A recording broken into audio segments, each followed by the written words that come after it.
होली की आत्मा। बचपन से शहर में रहने वाला मनोज इस साल होली की छुट्टियों में अपने गांव दुर्गापुर वापस आता है, जहां उसे देख पूरा गांव खुशी से झूम उठता है। जब गया था तब इतना सा था और अब देखो कितना बड़ा हो गया है। हाँ सरपंच जी, जब मैं गया था तब आप भी बहुत जवान थे और अब देखो कितने बूढ़े हो गए हैं आप। चलो चलो बढ़िया है, बच्चा घर वापस आ गया। इसी खुशी में आज रात पार्टी होगी। क्या बात है, गांव में भी पार्टियां होने लगी। वैसे अगर पार्टी की बात है तो आज क्यों सीधा होली पार्टी करते हैं। होली पार्टी की बात सुन चहल पहल में अचानक सन्नाटा छा जाता है, जिसे देख मनोज को कुछ अजीब लगता है, लेकिन तभी सरपंच बात पलट देता है। अब बहुत देर हो गई, चलो सब अपने घर चलो, पार्टी के बारे में कल सोचेंगे। मनोज भी मम्मी पापा के साथ घर आ जाता है, पर होली पार्टी और उस पर पूरे गांव की खामोशी वाली बात अभी तक उसके जहन से निकलती नहीं।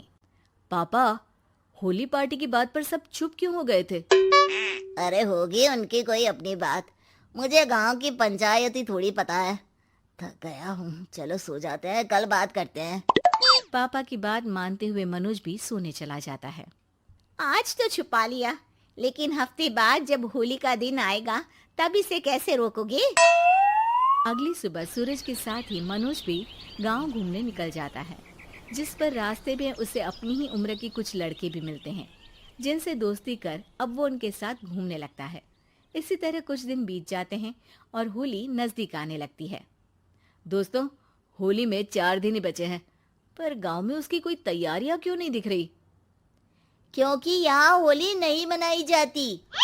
अरे पर ऐसा क्यों? वो राजा भूषण। अरे तुम 4 दिन के लिए आए हो, क्या इतना सोच रहे हो? चलो कुछ खाने चलते हैं। इसी के साथ एक बार फिर होली की बात को टलते हुए देख मनोज को शक होने लगता है।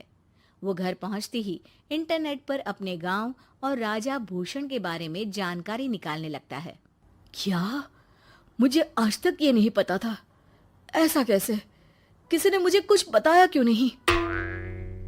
सारी जानकारी लेने के बाद मनोज गांव वालों या अपने मम्मी पापा से कुछ पूछे बिना खुद ही उसकी सच्चाई के बारे में छानबीन करने लगता है, जिसके चलते वो राजा भूषण की हवेली में पहुंचता है।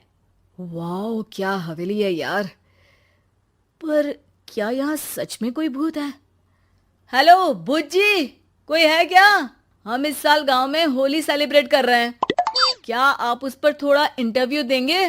मनोज के ऐसा बोलते ही गांव में तूफान उठ जाता है और हवेली में रखी सारी चीजें हिलने लगती है। एक अदृश्य शक्ति मनोज को धक्का देकर हवेली से बाहर निकाल दरवाजा बंद कर लेती है।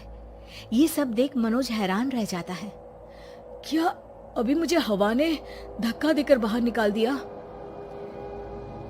मेरे होते हुए इस गांव में कभी होली नहीं मन सकती, इसलिए दोबारा ऐसी कोशिश भी मत करना, अंजाम बुरा होगा।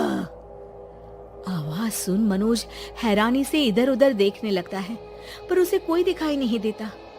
वो गांव वापस आ जाता है, जहां तूफान की वजह से सब कुछ तहस महस हो चुका होता है। आखिर ये तूफान आया कैसे? ना ऐसा कोई मौसम था और ना ही हमने होली का त्योहार मनाने की बात की थी। सरपंच की बात पर कोई रिएक्शन दिए बिना मनोज चुपचाप अपने घर चला जाता है। इस तरह देखते ही देखते होली का दिन भी आ जाता है और मनोज रंग लेकर गांव में निकल जाता है, लेकिन गांव पूरी तरह खाली होता है। अरे त्योहार का दिन है, धूमधाम की जगह मातम क्यों मनाया हुआ है?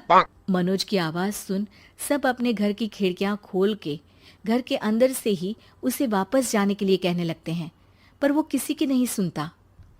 तुझे पहले भी समझाया था, अगर होली खेलने की कोशिश भी की तो अच्छा नहीं होगा। अरे बात मान लो बेटा, तुम्हें सच नहीं पता। मुझे सब पता है।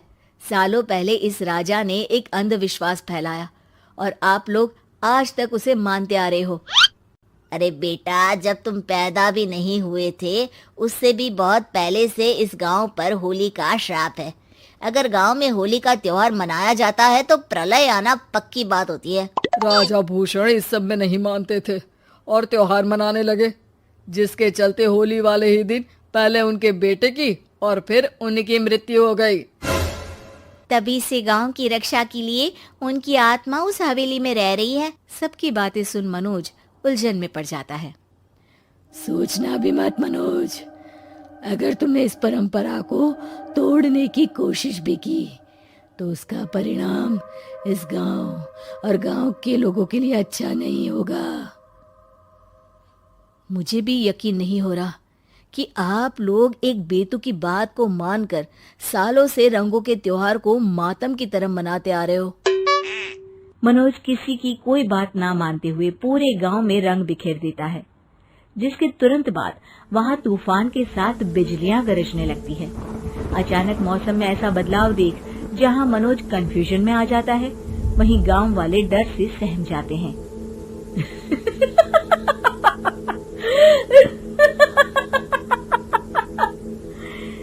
इस लड़के ने हमारे जैसे सिर्फ अपने स्वार्थ के लिए नहीं बल्कि पूरे गांव की खुशियों के लिए यहाँ होली मनाई है, जिस वजह से अब इस गांव पर होली का श्राप टूटता है। ऐसा बोलकर राजा का भूत वहां से गायब हो जाता है, जिसके बाद गांव के लोग धूमधाम से होली मनाते हैं। खुशियों के रंग गांव में बिखरे ही होते हैं कि अगली सुबह अचानक मनोज कहीं गायब हो जाता है और एक बार फिर गांव में होली का नया राज शुरू हो जाता है।